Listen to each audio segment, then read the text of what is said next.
Hello guys, जैसे आप सबको पता है, अभी आपको आईटीआर फाइल करना होगा न्यू फाइनेंशियल ईयर की। आपने काफ़ी प्लानिंग कर भी ली होगी, ये लोग अभी कर भी रहे होंगे। तो इस चीज़ के बारे में आज एक मोस्ट इंपॉर्टेंट टॉपिक लेंगे कि लॉन्ग टर्म इन्वेस्टमेंट। आज के टाइम में इन्वेस्टमेंट तो सब करते हैं, शॉर्ट टर्म होगी, लॉन्ग टर्म होगी, सब सभी इन्वेस्टमेंट करते हैं। तो बेनिफिट्स क्या, हम लॉन्ग टर्म क्यों करें? तो क्या क्या चीज़ें लॉन्ग टर्म की इन्वेस्टमेंट, उसमें पॉइंट आती है पावर ऑफ कंपाउंडिंग। सुनने में बहुत अच्छा लगता है। हमने एक बार पहले हम जब स्कूल या कॉलेज में थे, हमने कंपाउंड इंटरेस्ट पढ़ा था।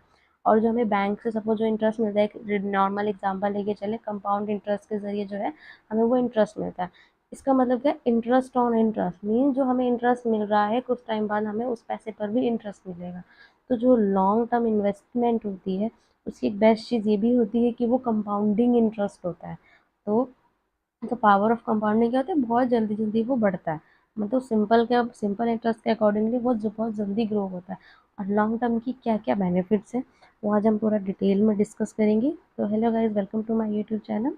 तो नेक्स्ट हम डिस्कस करते हैं। सबसे पहले देखते हैं लॉन्ग टर्म इन्वेस्टमेंट क्या करता है। हेल्प्स करता है पीपल की retirement planning, purchasing a home loan, purchasing a home, funding children education abroad, other aspirants जो भी हमें ज़रूरत पड़ती है। क्योंकि अभी हम यंग है, अभी हम अर्निंग कर रहे हैं, बट धीरे धीरे जैसे जैसे एज बढ़ती जाती है 40-50, तो उस समय में हमारी इनकम कम होती जाती है।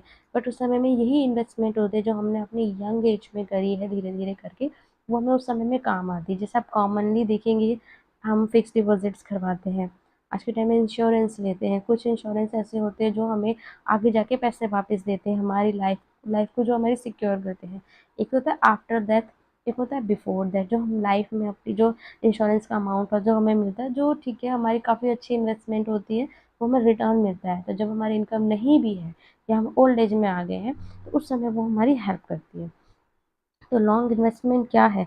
लॉन्ग इन्वेस्टमेंट को अगर हम इन टर्मिनोलॉजी में देखिए, 12 मंथ्स, 1 साल से ज़्यादा की अगर हम कोई भी इन्वेस्टमेंट करते हैं, लाइक वो कोई बॉन्ड हो, शेयर हो, मॉनेटरी इंस्ट्रूमेंट हो, हमने रियल एस्टेट प्रॉपर्टी में इन्वेस्टमेंट किया है, assets in long term investment, जो हम बेचेंगे बहुत टाइम बाद या फिर नहीं भी बेचेंगे।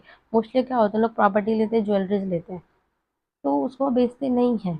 काफ़ी टाइम बाद कभी ज़रूरत पड़ी, ठीक है दूसरी जगह शिफ्ट होना है, तो हम उसको सेल कर देते हैं। तो बट ऐसा होता नहीं है, वो हम लॉन्ग टर्म के लिए ही लेते हैं। मोस्टली जो प्रॉपर्टी हो गई, ज्वेलरीज हो गई, बॉन्ड्स हो गए, शेयर्स हो गए, तो ये हम क्या करते हैं, मोस्टली इनको जल्दी से सेल आउट नहीं करते हैं।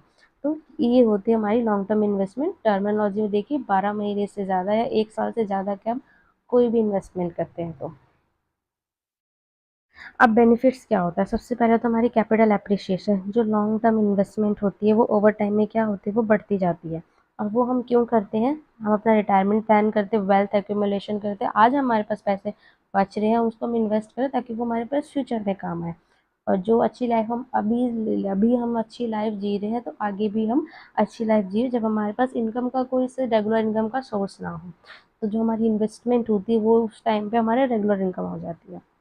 उसके बाद है कंपाउंडिंग इंटरेस्ट। जैसे कि मैंने बताया, लॉन्ग टर्म का बेनिफिट क्या होता है, कंपाउंड इंटरेस्ट, जो क्या करता है, इनिशियल वैल्यू को बढ़ाता जाता है। और जो वैल्यू बढ़ रही, सपोज आज 1 लाख रुपीज़ इन्वेस्ट की, डेफिनेटली वो 1 साल बाद अगर 8-10% हम उस पर इंटरेस्ट देंगे, तो 1,10,000 हो जाएगा। तो जो नेक्स्ट टाइम जो सेकेंड ईयर के लिए हमारी जो कैपिटल होगी, जो हमारा इन्वेस्टमेंट अमाउंट होगा, वो 1 लाख ना होगा, 1,10,000 हो गया। तो ये क्या होती है, कंपाउंडिंग पावर होती है। नेक्स्ट है रिस्क रिडक्शन।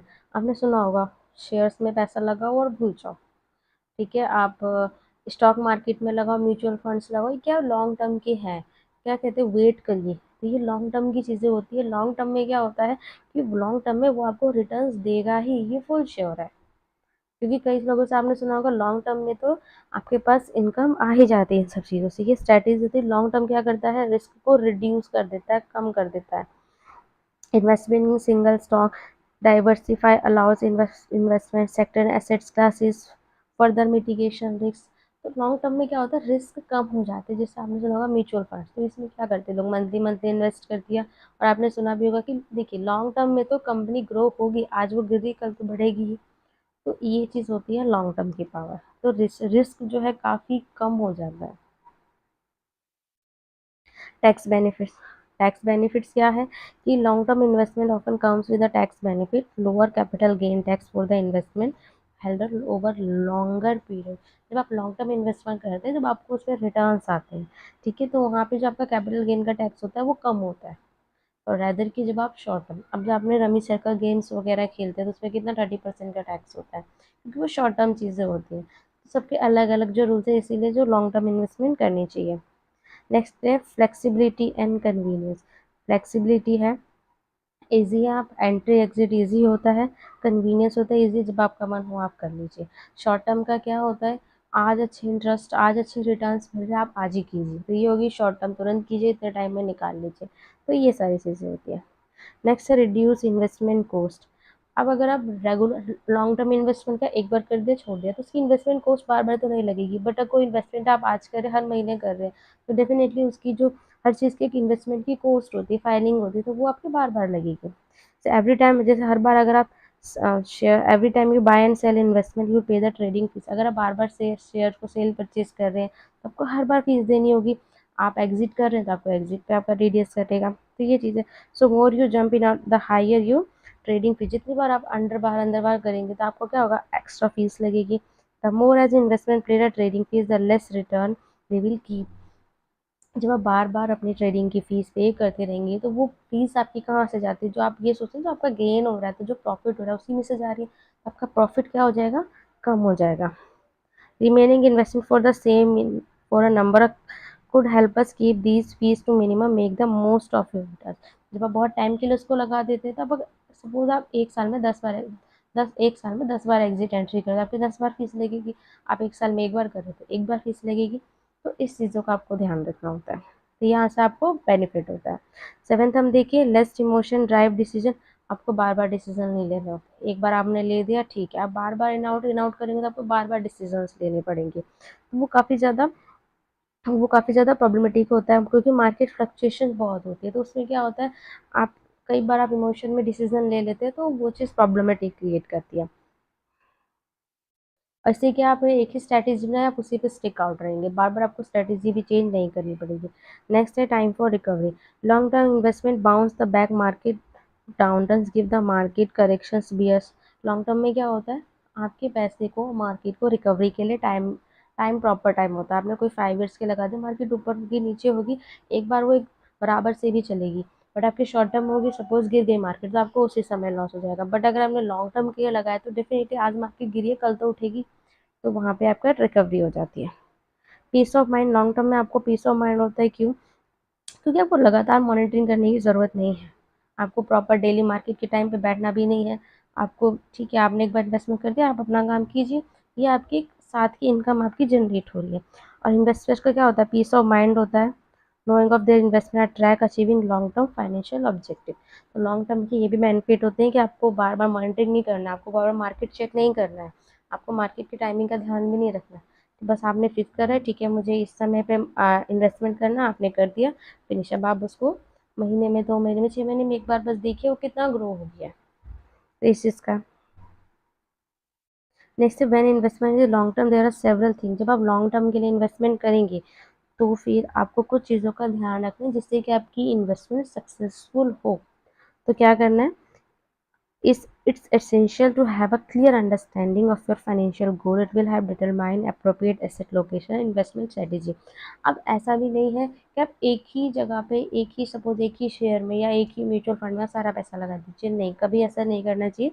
आपको प्रॉपर स्ट्रैटेजीज बनानी है, आपको अलग अलग जगह जो जो आपको बेस्ट लगता है आप उसका पूरा स्टडी कीजिए और उसमें इन्वेस्टमेंट कीजिए, रदर कि आप एक ही जगह सारा अपना पैसा लगा दें।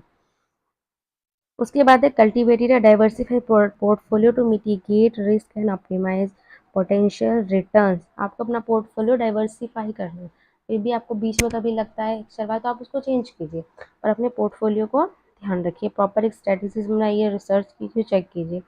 Prior to making any investment decision conduct, same वही चीज़ है, आप रिसर्च कीजिए चीज़ों को लेके, थोड़े उसके प्रीवियस के देखिए, आगे क्या अपॉर्चुनिटीज़ आ रही हैं, गवर्नमेंट किस चीज़ के ऊपर ज़्यादा फोकस कर रही है। सपोज दैट गवर्नमेंट इंफ्रास्ट्रक्चर के ऊपर फोकस करे, तो आप इंफ्रास्ट्रक्चर में पैसे लगाइए, फार्मास्यूटिकल्स हो गई, इस तरह से डाइवर्सिफाई कीजिए। फार्मास्यूटिकल्स हाल ग्रो करेगा, इन आपका जो इंफ्रास्ट्रक्चर डेवलप हो रहा है वो ग्रो करेगा, न्यू स्टार्टअप्स आ रहे हैं, नई नई चीज़ें आ रही हैं, वो अभी जैसे सोलर पैनल है, सोलर पैनल की हो सकता है काफ़ी ज़्यादा डिमांड पड़ेगी, क्योंकि गवर्नमेंट खुद इसको इनिशिएट कर रही है, तो सोलर पैनल तो कोई तो कंपनी बनाएगी ना, तो वो कंपनी बनाएगी तो उनको फंड चाहिए, तो डेफिनेटली कोई न्यू न्यू सेक्टर खड़ा हो रहा है तो 100% वो क्या होगा, मैक्सिमम उसके चांसेस है कि वो ग्रो करेगा। तो इस चीज़ों का आपको ध्यान रखना है। Develop a well defined strategy, एक वेल डिफाइंड स्ट्रैटेजी बनानी है, ठीक है। उसके लिए आपको न्यूज़ पे भी ध्यान रखना है कि चल क्या रहा है न्यूज़ में, कि कौन से न्यूज़ सेक्टर्स जो आ रहे हैं जिनको ज़्यादा ध्यान दिया जा रहा है।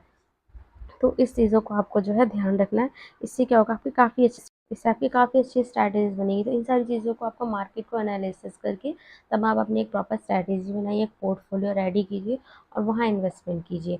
तो ज़रूरी नहीं कि आप शेयर मार्केट में ही पैसा लगाए, ऐसा कोई ज़रूरी नहीं है। कई तरह के और भी इन्वेस्टमेंट, आप एफडी कराइए, एफडी में आपको रिस्क कम होता है, बिल्कुल ही कम रिस्क होता है, ठीक है। वहाँ रिटर्न्स कम है तो रिस्क भी कम है। तो ये चीज़ें तो श्योर श्योर इन्वेस्टमेंट होती है। तो इस चीज़ को आप जो है बहुत जो है ज़्यादा ध्यान से देखिए, ध्यान से समझिए। एंड आपके फिर भी कोई भी सजेशन तो आप ज़रूर हमें कमेंट बॉक्स में लिखिए। और वीडियो अच्छी लगी होगी तो आप लाइक शेयर सब्सक्राइब ज़रूर करें। और आप प्लीज़ अपने सजेशन हमें कमेंट बॉक्स में भी ज़रूर दीजिए। Thanks for watching my video. Thank you so much.